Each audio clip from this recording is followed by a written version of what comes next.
El agente Lemos nos ha convocado a esta reunión para ponernos al día de las últimas novedades sobre el asesinato de Isaías Lorenzo. Esta mañana, a primera hora, estuve interrogando a José María Lafuente, alias Kirkin.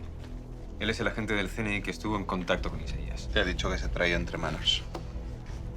Isaías se puso en contacto con él para que robase el listado de todos los agentes del CNI infiltrados en otros países.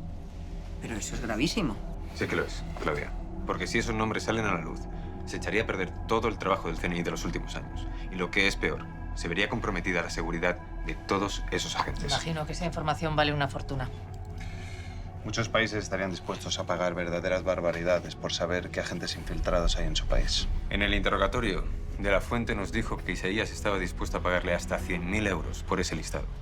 Afortunadamente, nunca llegó a robarlo. ¿Pero Isaías tenía tanto dinero? No. Estuvimos investigando sus cuentas, tanto las oficiales como alguna opaca que descubrimos y no tenía todo ese dinero. Entonces, hacía de intermediario entre De la Fuente y el comprador verdadero. Eso es lo que estamos barajando. Que ese dinero saliese de ese comprador verdadero. ¿Pero De la Fuente sabía quién era? No, nos dijo que no. Y me lo creo. Porque la única condición que puso Isaías es nada de preguntas. Bueno, no le costaría mucho estarse callado con el dineral que le iban a pagar.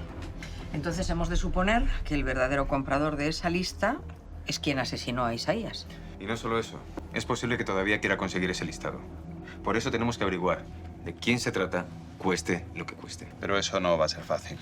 No sabemos nada de él. Es posible que tengamos una pista. Algo en lo que Iván está trabajando ahora mismo. Según De la Fuente, el archivo que contiene el nombre de todos esos agentes está fuertemente encriptado. Bueno, pero como todos los documentos clasificados del CNI, ¿no? Pero estamos hablando de información extremadamente sensible. Ni Isaías ni De la Fuente eran capaces de desencriptarlo. Iban a vender un archivo que estaba prácticamente inutilizable. Pero eso no le importó al comprador. Y no le importaba porque él tenía la capacidad de romper esa encriptación. Permiso, ¿se puede? Claro, pasa, pasa. Dime que traes algo.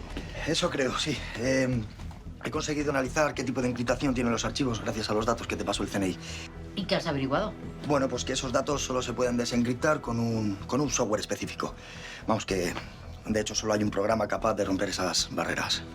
Y apuesto a que se trata del software del Pelícano, que está en manos de Argos. Sí, de nuevo Argos nos lleva ventaja, señores. Pues esto lo cambia todo.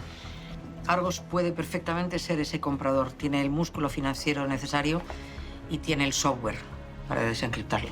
Y seguro que fue quien ordenó la muerte de Isaías. Se está tomando muchas molestias para conseguir esta lista. ¿Qué querrá conseguir con ella? Pues no lo sé, pero hay que averiguarlo. Vamos a hablar inmediatamente con Bremón. Tiene que estar al tanto del giro que ha dado el caso. Esto es muy grave. Por favor, permanecer alerta.